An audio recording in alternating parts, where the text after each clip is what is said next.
بسم اللہ الرحمن الرحیم الحمدللہ رب العالمین افضل الصلاۃ و اکمل السلام علی سید الانبیاء والمرسلین وعلی آلہ الکرام و اصحابہ العظام اجمعین۔ لفظ نور اور حرف حرف روشنی سے آراستہ نور قرآن کے ساتھ طاہر بخاری آپ سے مخاطب ہے۔ ناظرین، اللہ رب العزت کا بے پایاں فضل و احسان کہ اس نے آج چھٹے روزے میں قرآن پاک کے چھٹے سورہ سے اکتساب علم اور اکتساب فیض کا موقع فراہم کیا۔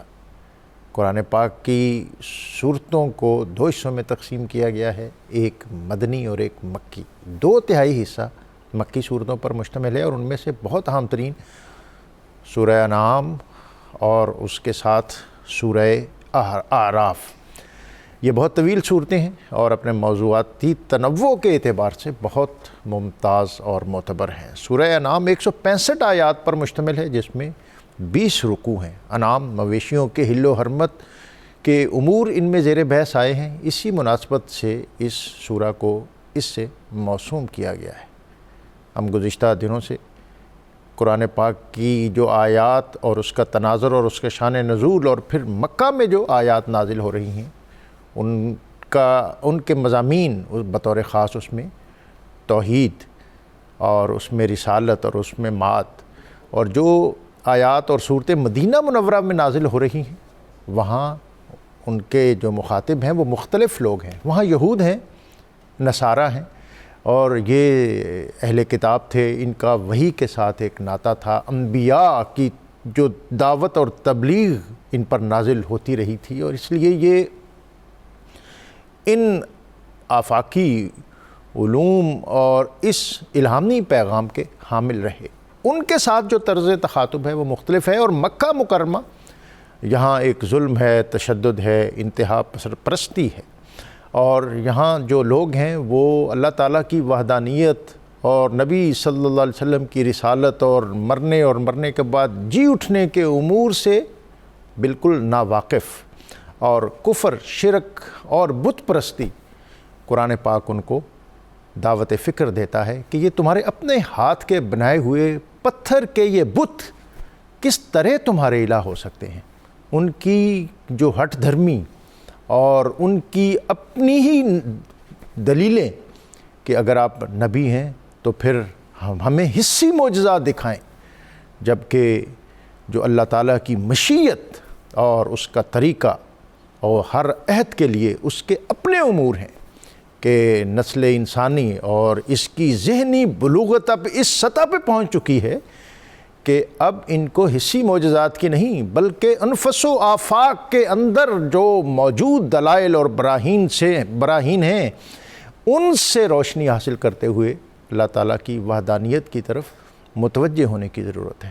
اور اس سورہ میں بطور خاص حضرت ابراہیم علیہ السلام کے واقعہ کا بھی ذکر کیا گیا، اس لیے کہ مکہ کی بستی بنو اسماعیل، حضرت اسماعیل کی اولاد پر مشتمل تھی، تو ان کو متوجہ کیا گیا کہ تمہارے بزرگ، تمہارے جو اس قبیلے کے بانی اور جد الانبیاء حضرت ابراہیم علیہ السلام، انہوں نے اللہ تعالیٰ کی وحدانیت کا پرچم کس طرح سربلند کیا، اور حق و باطل کی آویزش میں اللہ تعالیٰ نے ان کو کس طرح سرخرو کیا، کس طرح وہ نمرود کے دربار میں ان کا اس کے ساتھ مکالمہ ہوا۔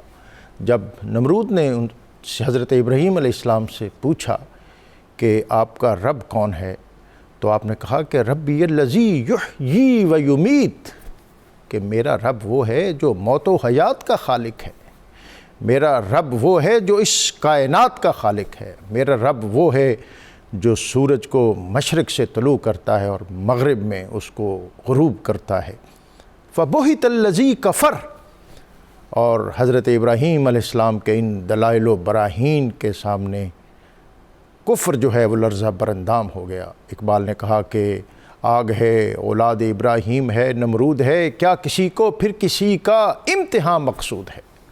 تو ان دلائل اور براہین کے ساتھ نبی اکرم رسول محتشم صلی اللہ علیہ وآلہ وسلم نے مکہ کی وادی میں اللہ تعالیٰ کی وحدانیت کا پرچم سر بلند کیا، اور کفار کی آویزش اس قدر شدید ہوئی کہ مسلمانوں کا ایک گروہ جس میں آپ صلی اللہ علیہ وآلہ وسلم کی پیاری صاحبزادی حضرت رقیہ اور ان کے شوہر حضرت عثمان ذو النورین وہ بھی شامل تھے، حبشہ کی طرف ہجرت کر گئے، اور آپ کے ساتھ دوسری ہجرت حبشہ ہوئی، اور مکہ والوں کے مظالم کم نہ ہوئے، تو اب مدینہ منورہ اس بستی کو اسلام کا مرکز بننے کا موقع اور سعادت میسر آ رہی ہے۔ یہ سارے مضامین ہیں، اور ان مضامین پر گفتگو کے لیے ہمارے ساتھ بہت محترم اور معتبر مفتی محمد فاروق القادری صاحب موجود ہیں، اور اللہ رب العزت کی بارگاہ میں حمد کا نذرانہ پیش کرنے کے لیے علی رضا سلطانی وہ آج ہمارے ساتھ ہیں۔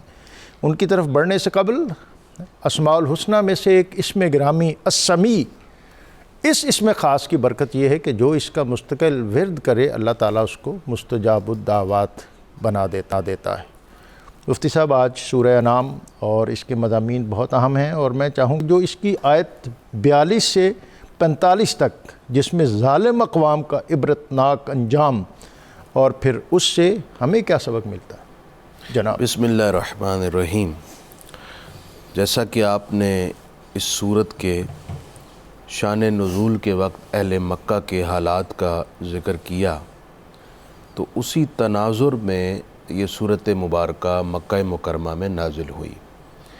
165 آیات پر مشتمل ہے، اور آیت نمبر 136 میں لفظ الانعام آیا ہے، جس کی مناسبت سے اس سورت کا نام سورۃ الانعام ہے۔ اس سورت کو اگر ڈاکٹر صاحب میں چند الفاظ میں اس کا ایک خلاصہ نکال کر پھر میں براہ راست آیت نمبر 42 پر آتا ہوں، اس سورت میں بطور خاص 4 طرح کے مضامین ہمیں ملتے ہیں۔ مکہ میں چونکہ شرک تھا، اس لیے دلائل توحید وہاں پیش کرنے کی ضرورت تھی، تو اس سورت مبارکہ میں دلائل توحید کو بڑے واضح، بین اور روشن انداز میں انسانیت کے سامنے رکھا گیا، جن کی تردید ناممکن ہے۔ دوسرا اس سورت کا مضمون ہے مشرکانہ رویے۔ ان سے قبل بھی جو لوگ وحی کا انکار کرتے تھے، وہ یہی کہتے تھے کہ فرشتہ ہمیں نظر کیوں نہیں آتا، اللہ ہے تو وہ ہمیں نظر کیوں نہیں آتا، اللہ نے اگر نبی بنانا ہی تھا تو فرشتے کو کیوں نہیں بنایا، وغیرہ وغیرہ۔ اس طرح کے بھونڈے اعتراضات ان کے بھی ہوئے۔ تیسرا اس صورت میں جو مضمون ہے وہ ہے کہ اہل مکہ کی بار بار مزاحمت سے اور دلائل توحید سن کر انکار سے قلب مصطفیٰ رنجیدہ ہوا، تو اللہ تعالیٰ نے اپنے حبیب کو تسلی پیش فرمایا، سبحان اللہ، اطمینان پیش فرمایا کہ آپ اپنی جد و جہد جاری رکھیں۔ اور چوتھا مضمون جو اس صورت پاک میں خاص مضمون ہے، وہ مشرکانہ رسوم و رواج کی تردید ہے، جو انہوں نے خود ساختہ حلال اور حرام سے متعلق اصول گھڑ لیے تھے کہ یہ جانور حلال ہے، یہ جانور حرام ہے، تو اللہ تعالیٰ نے اس صورت مبارکہ میں تردید فرمائی۔ ظاہر ہے کہ یہ خاص مضامین ہیں، اور ان کے ضمن میں لا تعداد اور بے شمار سبق آموز باتیں ہر صورت میں موجود ہوتی ہیں، تو اس صورت میں مبارکہ میں بھی ہیں۔ یعنی یہ کہیں کہ یہ مرکزی عنوانات ہیں، اور پھر اس کے ضمن میں ذیلی طور پر بہت سے موضوعات اس میں شامل ہیں۔ اب دیکھیے، جیسے کہ اب آپ نے آیت نمبر 42 کا ذکر کیا، مشرکین اپنی ہٹ درمی اور ضد و انا کی وجہ سے انکار کر رہے ہیں، اور ان آیات میں اللہ تعالیٰ ان سے قبل، ان سے زیادہ طاقت، دولت اور افرادی قوت رکھنے والوں کے انجام ذکر کرتا ہے کہ ان ظالموں کا کیا حشر ہوا، اور تم ہوئی کیا، تمہاری حیثیت ہی کیا ہے، تم اپنی ضد اور انا پر قائم ہو اور حقیقت سے آنکھ بند کر رہے ہو، تم ان کے انجام کو دیکھ کر عبرت کیوں نہیں پکڑتے؟ تو فرمایا گیا وَلَقَدْ أَرْسَلْنَا إِلَىٰ أُمَمٍ مِّن قَبْلِكَ، بے شک ہم نے تم سے پہلی امتوں کی طرف رسول بھیجے، فَأَخَذْنَاهُمْ بِالْبَأْسَاءِ وَالضَّرَّاءِ، تو ہم نے ان امتوں کو سختی اور تکلیفیں دیں، وَلَعَلَّهُمْ يَتَضَرَّعُونَ، کیوں سختی تکلیفیں دیں؟ تاکہ وہ سختی اور تکلیف کے وقت میں حقیقی رب کی طرف مائل ہوں، گڑ گڑائیں اور حق کی طرف آ جائیں۔ ڈاکٹر صاحب ہم نے محسوس کیا ہے کہ جب بندہ تکلیف میں ہوتا ہے نا تو وہ دل کی گہرائی سے اپنے رب کو یاد کرتا ہے۔ سبحان اللہ۔ تو اس انداز سے، اور یہ قرآن پاک میں چونکہ اللہ تعالیٰ جی جی سے بڑھ کر تو ہماری فطرت کو کوئی نہیں جانتا، جی بالکل، تو اس نے ہماری اس نفسیات کا ذکر بھی کیا ہے، ذکر مختلف فرما مقامات۔ دیا بالکل۔ اور پھر ساتھ دوسری کا بھی کیا ہے کہ جب دکھ سے نکل کر آسودگی آتی ہے تو پھر ہم سے آنکھیں وہ پھیر بھی آ رہا ہے، بالکل آپ درست فرما رہے ہیں۔ اب ہوا یہ، ہمیں اس سے ایک بات سمجھنی چاہیے کہ جسے دکھ اور تکلیف میں اللہ کی طرف راغب ہونا نصیب ہو، یہ دکھ اور تکلیف اس کے حق میں رحمت ہے۔ سبحان اللہ۔ اور جو دکھ اور تکلیف میں تقدیر سے اور تقدیر کے قاضی سے ناراض ہو جائے، شکوہ کناہ ہو جائے، یہ سمجھ لے کہ یہ دکھ اور تکلیف اس کے لیے عذاب بن گیا۔ اب اگلی آیت میں فرمایا 43 میں فَلَوْلَا إِذْ جَاءَهُمْ بَأْسُنَا تَضَرَّعُوا، جب ان کے پاس تکلیفیں آئیں، ہماری طرف سے عذاب اور سختی آئی، تو یہ گڑ گڑائے کیوں نہ، ہماری طرف کیوں نہ مائل ہوئے۔ اللہ اکبر۔ وَلَكِنْ قَسَتْ قُلُوبُهُمْ، لیکن ان کے دل سخت ہو گئے۔ اللہ۔ اب اس آیت سے کیا معلوم ہوا کہ عذاب سے بڑا عذاب وہ دل کی سختی ہے۔ حادثے سے بڑا حادثہ یہ ہوا، لوگ ٹھہرے نہیں حادثہ دیکھ کر اور عبرت نہ پکڑی، عبرت نہ پکڑی، اور اس سے اپنے آپ کو چینج نہ کیا۔ یہی پرابلم ہے۔ اللہ فرما رہا ہے کہ ان کو ہم نے تکلیفیں دیں، عذاب بھیجے، یہ میری طرف مائل ہوتے لیکن یہ اور زیادہ سنگ دل ہو گئے، ہٹ درم ہو گئے، ہم سے باغی ہو گئے، اللہ کی قدرت سے شکوہ کرنے لگے وغیرہ وغیرہ۔ یہ آیات ہم اس لیے پڑھ رہے ہیں کہ میں اور آپ سیکھیں۔ میں یہ بھی ہمیں ان حالات میں کیا چاہوں گا کہ آپ کہیں یہ بھی بتائیں کہ پھر یہ جو قلب کی نرمی اور رقت اور گداز، اس کے حصول کے لیے ہم کیا اہتمام کریں؟ ڈاکٹر صاحب اس کے حصول کے لیے بڑا آسان طریقہ، صرف 2 کام کر لیں، نماز تلاوت اور درود شریف۔ سبحان اللہ، سبحان اللہ۔ آپ مسجد سے جڑ جائیں۔ مسجد ایک ایسی جگہ ہے جی جو انسان کے دل کو نرم کر دیتی۔ بڑی دقت ہو گئی ہے اب، گھر میں ہم آسانی اور سہولت پسند ہو گئے ہیں، گھر میں ہی مصلی بچھا ہوتا ہے، اور یہ بڑا المیہ اس دور کا ہے۔ ڈاکٹر صاحب قبلہ ہماری اکثریت مسجد میں نہیں آتی، بچوں کو لے کر نہیں آتی، پھر کل شکایتیں بھی کرتے ہیں کہ ہمارے بچے نماز نہیں پڑھتے۔ میں عرض کروں کہ حضور علیہ السلام نے جماعت کے اہتمام کے لیے اتنی سخت ناراضگی فرمائی تھی جو نہیں کرتے ان سے، کہ میرا جی چاہتا ہے کہ میں لکڑیاں اکٹھی کرواؤں اور ان لوگوں کے گھروں کو آگ لگا دوں جو بغیر کسی وجہ کے مسجد میں باجماعت آ کر نماز نہیں پڑھتے۔ اب اس سے زیادہ اور جلال کا انداز پیغمبر رحمت للعالمین کیا پیش فرمائے؟ جو ہمارے لیے انہوں نے ناراضگی کا اظہار کیا، ہمیں اس پر توجہ کرنی چاہیے۔ وَزَيَّنَ لَهُمُ الشَّيْطَانُ مَا كَانُوا يَعْمَلُونَ، اور شیطان نے ان کے عمل ان کی آنکھ میں بھلے کر کے دکھا دیے کہ تم جو کر رہے ہو یہی ٹھیک ہے، بس کرتے رہو، یہ دل سخت ہے، برائی میں مست ہے، بس یہی کرتے رہو۔ اب آیت نمبر 44، اب یہ آیت ڈاکٹر صاحب میں کہتا ہوں کہ ایک درد مند یا جس میں رتی برابر بھی ایمان ہے اس کے رونگٹے کھڑی کر دیتی ہے۔ فَلَمَّا نَسُوا مَا ذُكِّرُوا بِهِ، جب انہوں نے ہماری نصیحتیں بھلا دیں، فَتَحْنَا عَلَيْهِمْ أَبْوَابَ كُلِّ شَيْءٍ، ہم نے ان کے لیے ہر نعمت کا دروازہ کھول دیا۔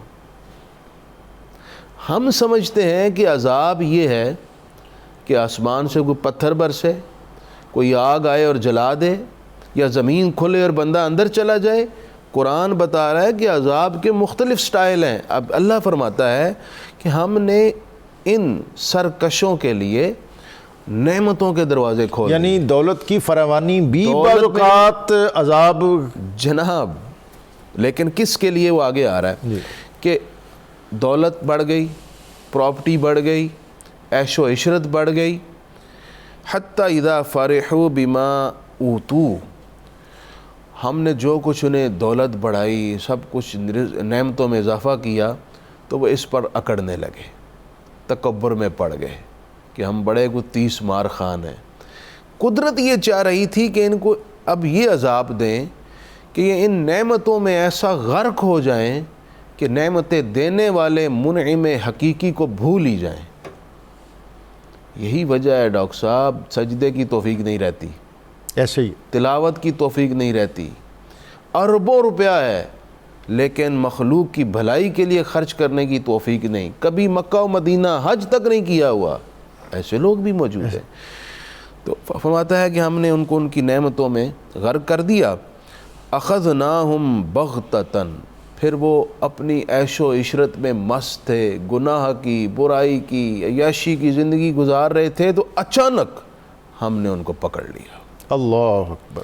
فَإِذَا هُمْ مُبْلِسُونَ، اس وقت جب ہم نے اچانک پکڑا تو ان کی امیدیں بھی ٹوٹ گئیں۔ اب ان کے پاس کوئی آس نہ رہی، کوئی امید باقی نہ رہی، مایوسی کے اندھیرے چھا گئے، کیونکہ وقت ہی نہیں ملا۔ وہ اتنا عیش پسند تھے کہ ان کو ایک لمحے کی مہلت نہیں ملی، اچانک پکڑ لیا گیا۔ یہ قدرت کا ایک اور انداز ہے ظالموں کو پکڑنے کا۔ فَقُطِعَ دَابِرُ الْقَوْمِ الَّذِينَ ظَلَمُوا، تو ظالموں کی جڑیں کاٹ دی گئیں۔ اس سے پتہ یہ چلا کہ رب جن پر عذاب کرتا ہے ان کی نسل بھی ختم ہو جاتی ہے، جڑ ہی ختم ہو گئی ساری۔ والحمدللہ رب العالمین۔ میں چاہوں گا کہ اس کے ساتھ جو سورہ انعام کی جو دوسرے مضامین ہیں وہ بھی ساتھ شامل ہوتے رہیں، اور بالخصوص جو آیت 59 سے 62 تک جو ہے، جس میں اللہ رب العزت کے یہ تو آپ نے جو پہلے تذکرے ہیں یہ تو اس کی گرفت کے ہیں، جی ہاں، اب اس کی رحمت کا بھی آگے ذکر آ رہا ہے۔ سبحان اللہ۔ اللہ تعالیٰ نے اس صورت میں اپنی عظمت و شان کے دلائل اور آثار انسانیت کے سامنے رکھے تاکہ وہ اللہ کو پہچان سکیں، اور ہمارا مقصد حیات بھی یہی ہے۔ ہم دنیا میں کیوں آئے ہیں؟ اللہ کی پہچان کے لیے، کہ ہم اپنے رب کی معرفت حاصل کریں، اس کے قریب ہوں۔ تو اللہ فرماتا ہے وَعِندَهُ مَفَاتِحُ الْغَيْبِ لَا يَعْلَمُهَا، اللہ کے پاس غیب کی کنجیاں ہیں اور وہی غیب کو حقیقی طور پر جانتا ہے۔ وَيَعْلَمُ مَا فِي الْبَرِّ وَالْبَحْرِ، جو کچھ خشکی میں ہے، تری میں ہے، کچھ اس سے پوشیدہ نہیں، وہ سب سے واقف ہے، سب کو جانتا ہے۔ وَمَا تَسْقُطُ مِن وَرَقَةٍ إِلَّا يَعْلَمُهَا، اور جو پتا گرتا ہے وہ اسے بھی جانتا ہے۔ کروڑوں اربوں درخت ہیں۔ یہ کالر ہیں، اگر اجازت دیں تو ان کو شامل کر لیں۔ السلام علیکم۔ وعلیکم السلام۔ جی نصر اللہ صاحب، آپ کو بورے والا سے خوش آمدید۔ کیا پوچھنا چاہتے ہیں مفتی صاحب سے؟ ہاں جی، میں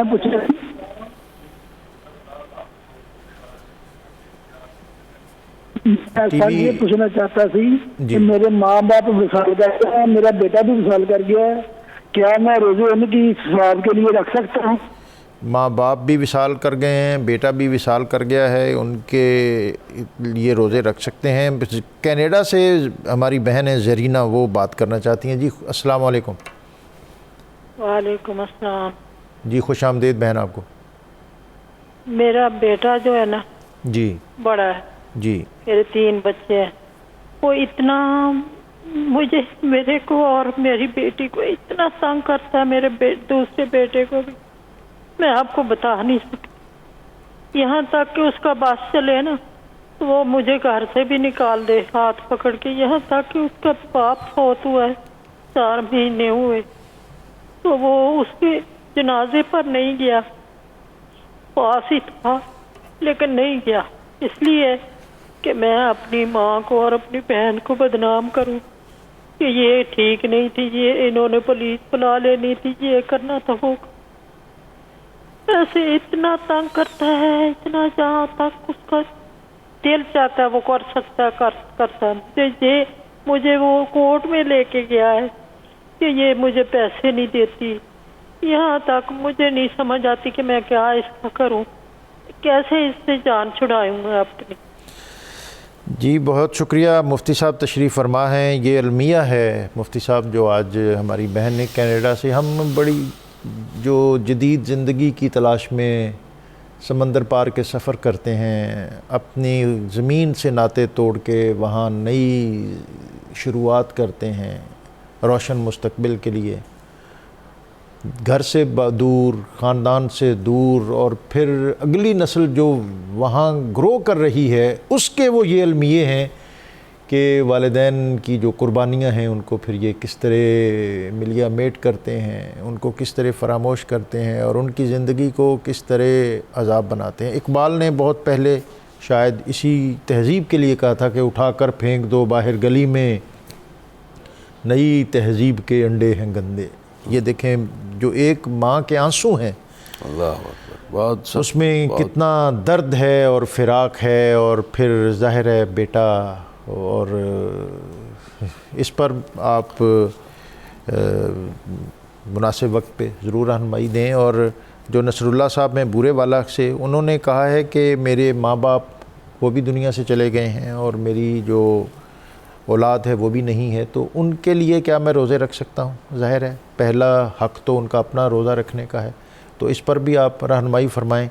اور آج کے جو موضوعات اور مضامین ہیں ناظرین وہ بھی بہت اہم ہیں، اور اس سارے تناظر میں جو ابتدائی گفتگو میں بھی ہم یہ تذکرہ کرتے رہے کہ المیہ ہمارا یہ ہے کہ ہم جب اپنی اولاد کی پرورش کرتے ہیں، اس کی گروتھ میں ہم دین اور مسجد یہ ہماری پریورٹی میں شامل نہیں ہوتا، اور جب ہم اولاد کی تربیت ان خطوط پر نہیں کرتے جن خطوط پر ان کی تربیت کا ہمیں حکم دیا گیا ہے، تو پھر اولاد کا جروح ہوتی ہے، وہ سنگ دل بنتی ہے، اس کو احساس ہی نہیں ہے، اس کو پتہ ہی نہیں ہے کہ اللہ تعالیٰ نے، ہمارے دین نے، نبی اکرم صلی اللہ علیہ وآلہ وسلم نے والدین کی خدمت کو ان کی زندگی میں کس طرح لازم کیا ہے، کہ نبی اکرم صلی اللہ علیہ وآلہ وسلم کس قدر تڑپ رکھتے تھے اس امر کی طرف کہ یہاں تک کہ میں حالت نماز میں ہوں اور میری والدہ مجھے بلائے اور میں نماز چھوڑ کر ان کے حکم کی تعمیل کے لیے کشاں کشاں کھنچا چلا جاؤں۔ تو ہمیں اس امر کی طرف ضرور متوجہ ہونا چاہیے۔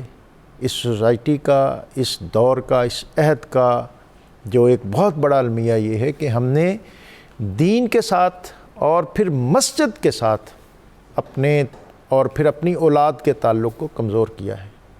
اس خطے میں جہاں 5-4 دہائیاں قبل جو خاندان کا بنیادی تعلق استوار ہوتا تھا وہ مسجد کے ساتھ ہوتا تھا۔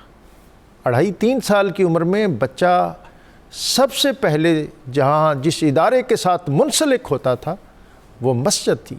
وہ ابتدائی قرآن پاک کے قاعدے سے لے کر پھر دیگر دینی امور کی تکمیل کے لیے مسجد کے ساتھ، وہاں کے خطیب صاحب کے ساتھ، امام صاحب کے ساتھ، حافظ صاحب سے، قاری صاحب سے سیکھتا تھا، دین سیکھتا تھا، آداب معاشرت سیکھتا تھا، والدین اور بہن بھائیوں کے حقوق سیکھتا تھا۔ اسے پتہ ہوتا تھا کہ اس نے اپنے بڑوں کے ساتھ کس طرح ملنا ہے اور اپنے سے چھوٹوں کے ساتھ کس طرح پیش آنا ہے۔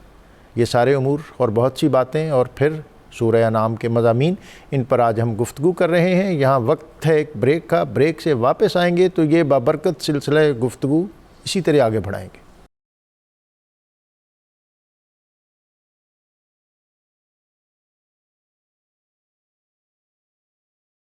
نور قرآن میں آپ کو ایک مرتبہ پھر خوش آمدید۔ سورہ انعام اور پھر مکی دور، اور اس مکی دور میں اسلام کو اور مسلمانوں کو تعصب کا سامنا ہے، حسد، بغض، عناد، کدورت، اور الزام لگاتے تھے کہ یہ مسلمان جو ہیں یہ اپنے عقائد میں بہت پختہ ہیں، یہ کہیں اپنی تعلیمات میں اور نبی اکرم صلی اللہ علیہ وسلم کے ساتھ جو ان کا کنیکشن ہے اس میں کہیں کوئی کمپرومائز نہیں کرتے، اور یہی میرا خیال ہے اسلاموفوبیا ہے۔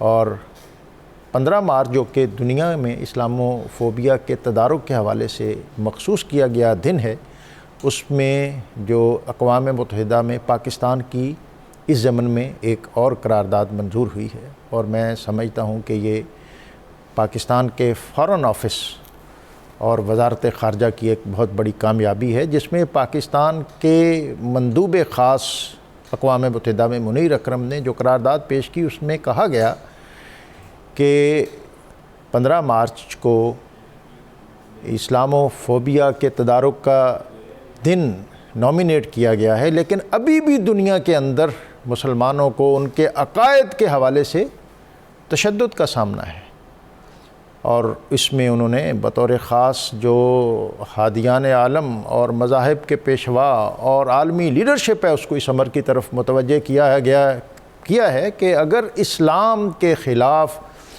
عالمی طاقتیں اور جو دنیا کی مختلف سوسائٹیز ہیں انہوں نے نرم رویہ اختیار نہ کیا تو اس سے امن عالم کو خطرہ لاحق ہو سکتا ہے۔ پیسفل کو ایگزسٹنس، جیو اور جینے دو، یہ وہ بنیادی اصول ہے اس دنیا کا جس کی بنیاد پر ہر معاشرہ، ہر سوسائٹی اور ہر طبقہ پرامن طریقے سے رہ سکتا ہے۔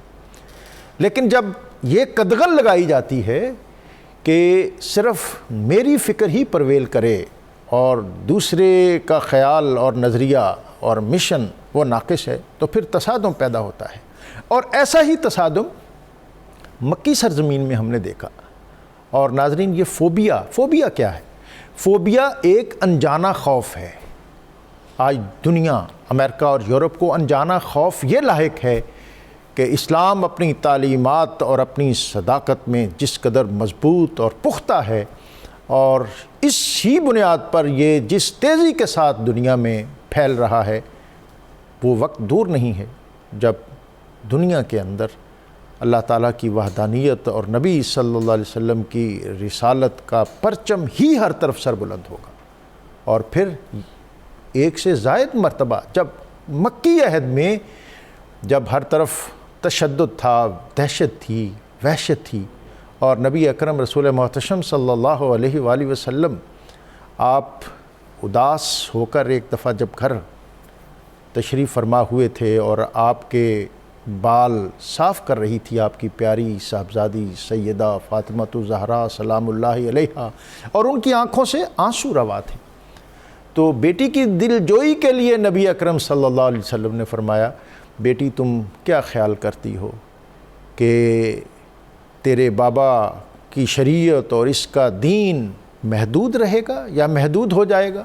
آپ نے فرمایا ہرگز نہیں، جہاں جہاں اللہ تعالیٰ کی سرزمین اور سورج کی شعائیں ہیں وہاں وہاں نبی اکرم صلی اللہ علیہ وآلہ وسلم کے دین کا نور اور روشنی پہنچے گی۔ آج ابھی ہم نے کینیڈا سے جو ہماری بہن ہمارے ساتھ شامل تھی اس کی بات سنی، اور اس کی بات سننے کے ساتھ ہم نے اس فکر کی طرف بھی متوجہ ہونا چاہیے کہ ہمیں اپنی اولاد، اس کی تربیت ان خطوط پہ کرنی چاہیے جو ہمارے لیے آسانی اور آسودگی کا باعث ہو۔ مفتی صاحب، یہ سارے موضوعات آپ کے سامنے ہیں، اور سورہ انعام، اور پھر اس میں جو ایک تو بات جو چل رہی تھی 59 اور 60 آیات جو اللہ تعالیٰ کی رحمت، اور پھر اس سے آگے سورہ انعام ہی کی آیت 68 جو کنیکٹ ہوتی ہے اس کالر کی اس بات کے ساتھ بھی کہ جو بری صحبت اور سنگت ہے وہ کس طرح اس سے گھر تباہ ہوتے ہیں، شخصیتیں بگڑتی ہیں،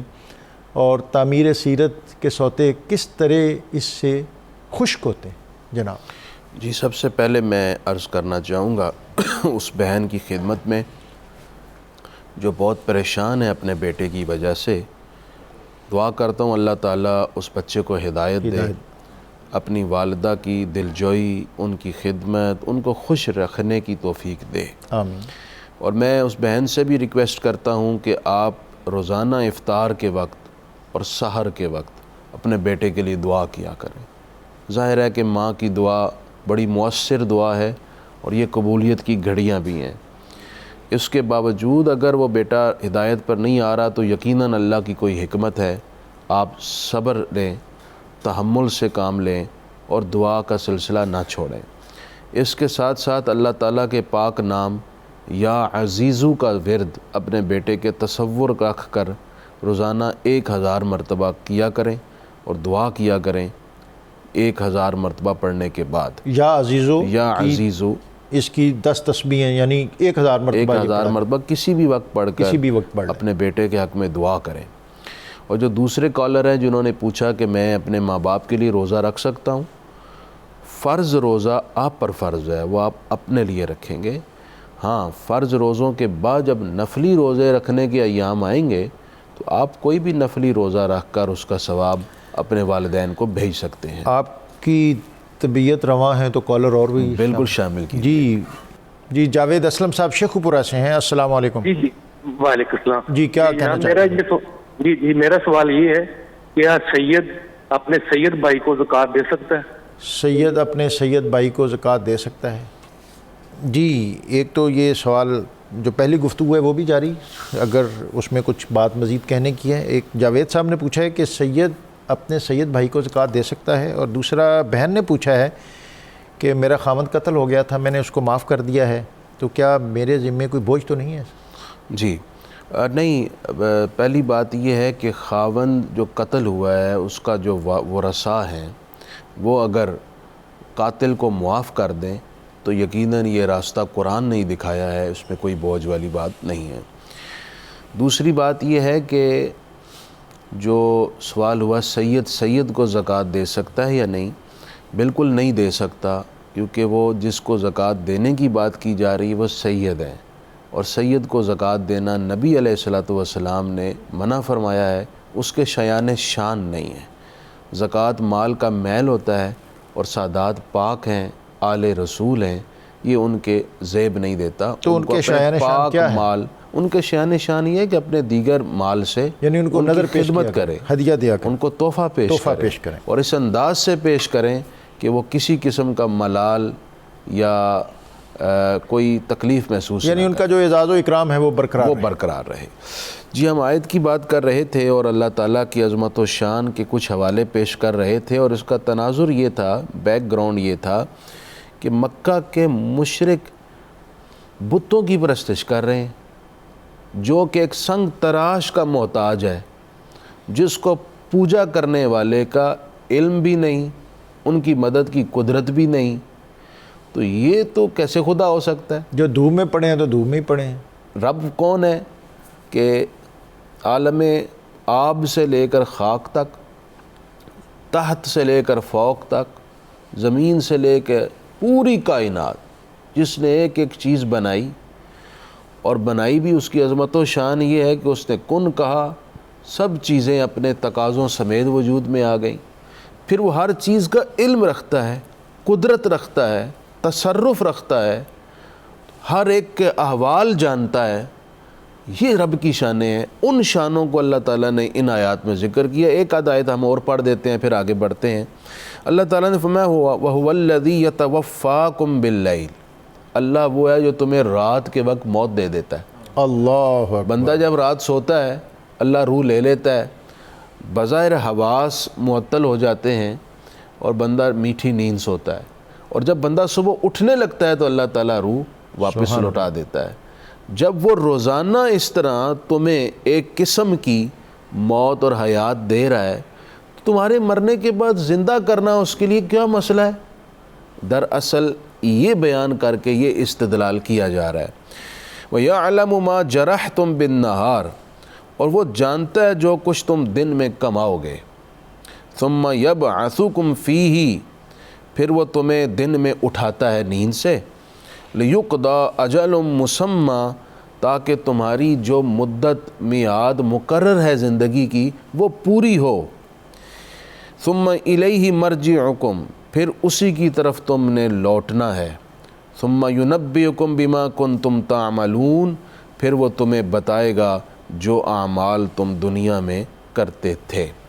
اب ہم آیت نمبر 68 کی طرف آتے ہیں، جس میں آپ نے خاص توجہ دلائی اس وقت پاکستانی اور مغربی معاشرے میں جو خرابیاں پیش آتی ہیں، اس کا ایک بہت بڑا ریزن اللہ تعالیٰ خود اس آیت میں بیان فرما رہا ہے۔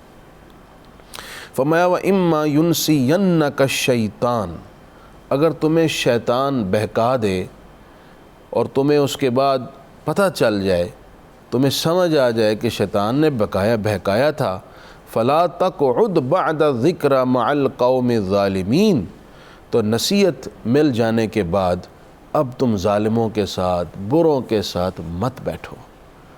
اب یہ ہے وہ واضح نصیحت کہ اپنی سوسائٹی کو اچھا کر لو۔ اگر آپ اپنی سوسائٹی ایسے لوگوں میں ہی رکھو گے انہی کے ساتھ اٹھو بیٹھو گے شب و روز تو پھر تم اسی راہ پر چلو گے جو راستہ انہوں نے تمہیں دکھایا یعنی رفاقت بہتر ہو، اور والدین بھی ہوئی اپنے بچوں کی جو دوستیاں ہیں جو نظر سوسائٹی رکھیں۔ اس پہ نظر رکھیں۔ بالکل، یہ ذمہ داری ہے والدین کی۔ ڈاکٹر صاحب آج جس دور میں ہم ہیں، اب سوسائٹی صرف فزیکلی نہیں رہی، سوسائٹی ڈیجیٹلی بھی ہے۔ آپ اپنے موبائل کے ذریعے سے بظاہر آپ کے سامنے بیٹھا ہے بچہ، لیکن وہ پتہ نہیں کس دنیا میں مگن ہے، کس دنیا میں مگن ہے، اس کا کہاں ڈیولپ کنیکٹ ہے، وہ کس کے ساتھ بزی ہے، موبائل کے ذریعے یا سوشل میڈیا کے ٹولز کے ذریعے سے۔ یہ سوسائٹی فزیکلی سوسائٹی سے زیادہ نقصان دے رہی ہے۔ اور پھر یوٹیوب ہے یا دیگر ٹولز ہیں، ان میں ہر گمراہ فکر کا آدمی موجود ہے جو اپنے بیانات، اپنی تقاریر، اپنے بڑے خوبصورت الفاظ، اعلیٰ لہجے میں لوگوں کو دین اسلام سے متعلق شکوک و شبہات اور مغالطوں میں ڈال رہا ہے۔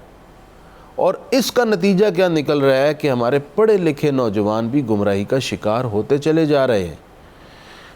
ہم اس حوالے سے بڑے عامیانہ ہو گئے ہیں، لیکن اکابر باوجود اس کے کہ وہ علم کا پہاڑ تھے لیکن اس میں احتیاط کرتے تھے کیونکہ قرآن کا حکم ہے۔ مثلا میں آپ کو 2 مثالیں دیتا ہوں۔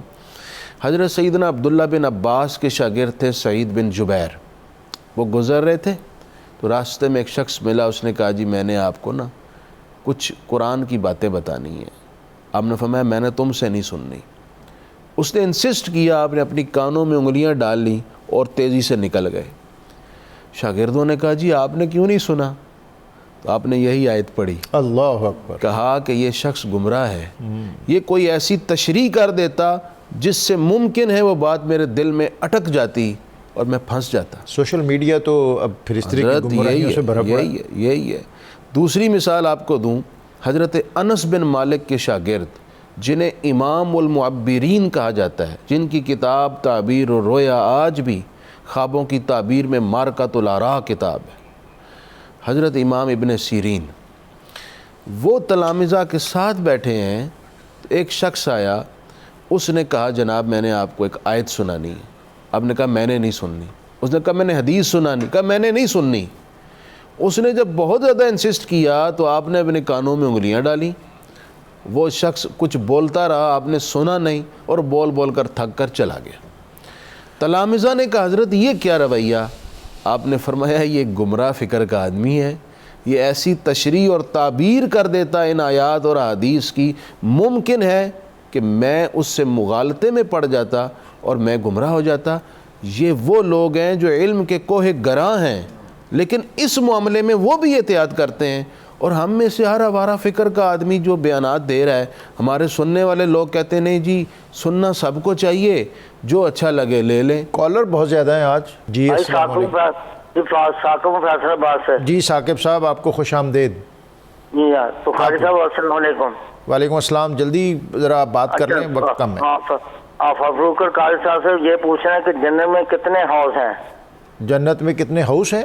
کتنے ہاؤس ہیں، ان سے کون کون سی نہریں جاری ہوتی ہیں؟ اور دوسرا سوال یہ ہے کہ سارے سوال کیسے کرتے ہیں جو فاسقان ہیں؟ جی ٹھیک ہے جناب۔ جی ایک اور کالر ہے ہمارے ساتھ، جی اقبال صاحب ہیں فیصلہ آباد سے، آپ کو خوش آمدید۔ جی ہاں جی، جی اقبال صاحب خوش آمدید۔ میں کہہ رہا مفتی صاحب سے پوچھنا ہوا کہ تراویح کے بغیر بھی روزہ ہو جاتا ہے؟ تراویح کے بغیر بھی روزہ ہو جاتا ہے۔ موضوعات بہت ہیں، کالر بھی ہیں، اور میں آخر میں جو ایک موضوع ہمارا بہت اہم ہے شرح صدر، میں چاہتا ہوں اس پہ بھی کچھ آپ بات کر دیں، اور یہ جو اصال ثواب، جنت اور تراویح، اس پر بھی مختصر آپ گفتگو فرما دیں۔ تراویح سے متعلق پہلی بات یہ ہے کہ تراویح پڑھنا یہ سنت ہے، بڑا اجر والا کا معاملہ ہے، اور یہ قیام اللیل کی اعلیٰ ترین صورت ہے۔ بخاری میں حدیث ہے من قام رمضان ایمانا و احتسابا غفر اللہ ما تقدم من ذنبی، جس نے رمضان میں قیام اللیل یعنی تراویح پڑھی، اللہ اس کے پچھلے سارے گناہ معاف کر دے گا۔ یہ روزہ رکھ کر پڑھیں گے تو بہت اعلیٰ فضیلت نور علی نور ہے، اور اگر آپ نہیں پڑھیں گے روزہ تو ہو جائے گا لیکن ایک بہت بڑی فضیلت سے محروم ہو جائیں گے، اور ایک تشنگی بھی رہ جاتی ہے۔ جی ہاں۔ اسی طرح ایک اصال ثواب کے حوالے سے ثاقب صاحب نے پوچھا ہے، اور یہ کیا سوال ہے اصال ثواب سے متعلق؟ ایصال ثواب کے حوالے سے ان کا سوال تو بنیادی طور پر یہی ہوگا، کیونکہ آج کل لوگ اس زمانے میں بھی بہت گمراہی پھیلاتے ہیں. جی ہاں، جی تو ہاں. ایصال ثواب کا بہترین طریقہ کیا ہو سکتا ہے؟ ایصال ثواب کے کئی طریقے ہیں. آپ کوئی بھی اپنی نفلی نیکی کسی مرحوم کو پیش کر سکتے ہیں. دعا کریں، دعا کا بھی فائدہ پہنچتا ہے. آپ کنواں کھدوا دیں، جیسا کہ وہ حضرت سعد نے اپنی والدہ کے لیے حضور کے حکم پر کنواں کھدوایا اور کہا یہ میری والدہ کے لیے اس کا ثواب جاری رہے. سبحان اللہ. نبی پاک علیہ السلام نے خود صدقہ جاریہ بھی بیان فرمایا، وہ بھی ایصال ثواب ہے.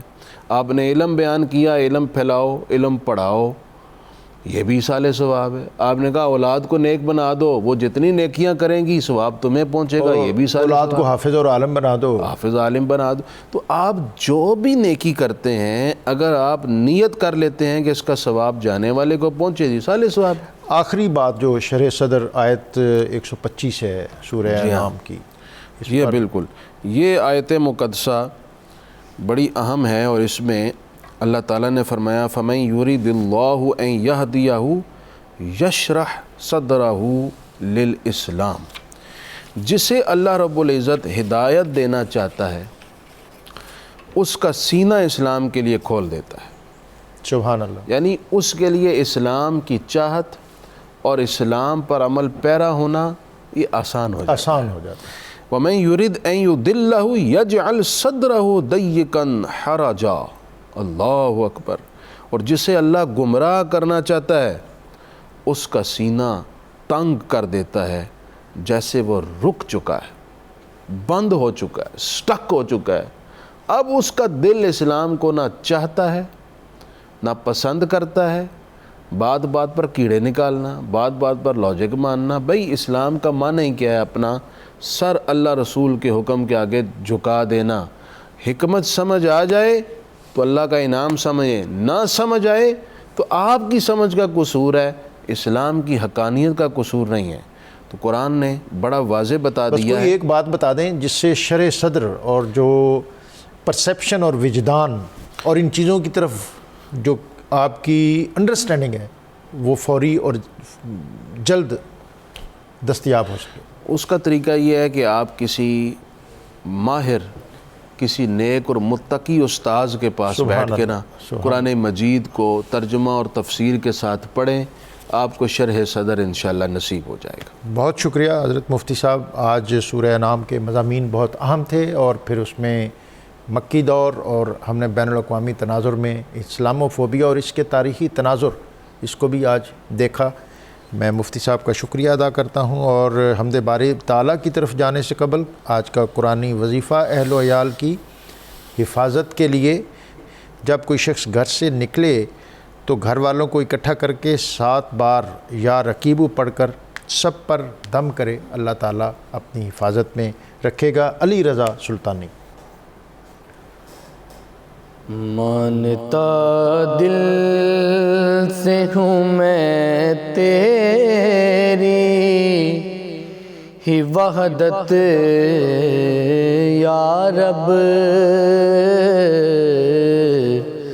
مانتا دل سے ہوں میں تیری ہی وحدت یا رب، مانتا دل سے ہوں میں تیری ہی وحدت یا رب، مجھ پہ ہو جائے کرم اور عنایت یا رب، آسرا کون ہے ایک تیرے سوا ہم سب کا، آسرا کون ہے ایک تیرے سوا ہم سب کا، اپنے بندوں کی تو کرتا ہے کفالت یا رب، مجھ پہ ہو جائے کرم اور عنایت یا رب، اور یہ گناہگار تجھے چھوڑ کے جائے گا کہاں، یہ گناہگار تجھے چھوڑ کے جائے گا کہاں، بخش دے فضل سے اپنے سے جنت یا رب، بخش دے فضل سے اپنے سے جنت یا رب، کہ رحمت دا دریا الہی اتے ہر دم وگدا تیرا، جے ایک قطرہ بخشے مینوں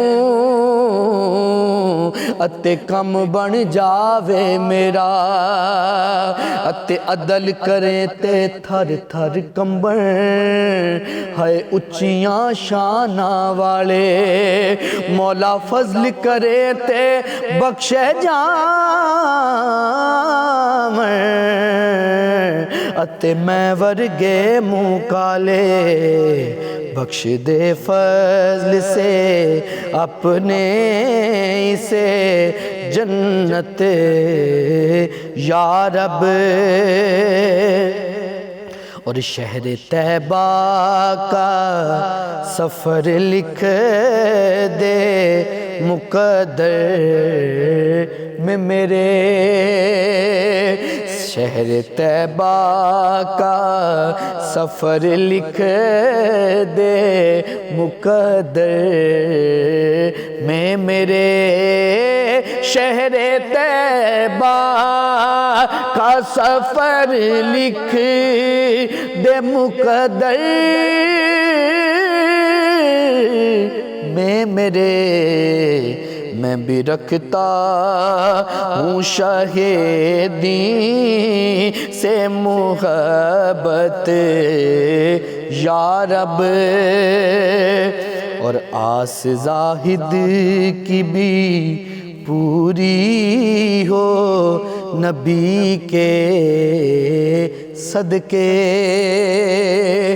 آس زاہد کی بھی پوری ہو نبی کے صدقے، آس زاہد کی بھی پوری ہو نبی کے صدقے، اور حاصل ہو اسے تیری عنایت یا رب میرے رب، اور حاصل ہو اسے تیری عنایت یا رب، اللہ میرے اللہ اللہ